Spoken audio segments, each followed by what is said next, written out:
Paano yung halimbawa may nawala? Tapos sasabihin na, okay, punta tayo sa manghuhula.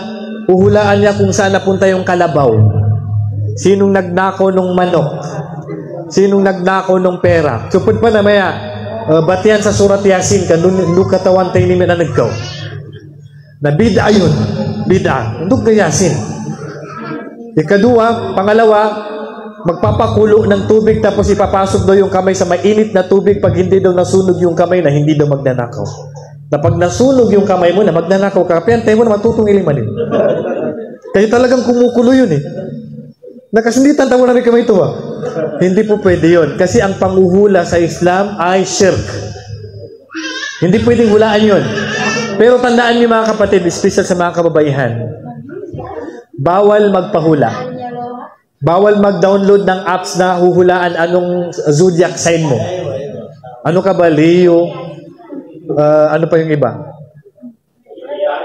Sagittarius, Taurus, bawal yung sa Islam.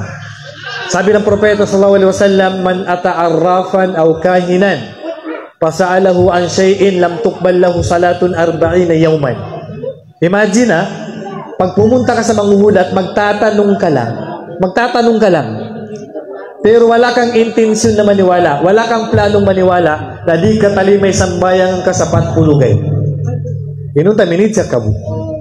How much more pag naniwala ka? Sa ibang hadith, pasaddaqahu bima yaqul faqad kafara bima unzila ala Muhammadin sallallahu alaihi wasallam. At ang sino man na pumunta sa manghuhula at naniwala sa kanyang hula ay hindi mo pinaniwalaan ng Quran.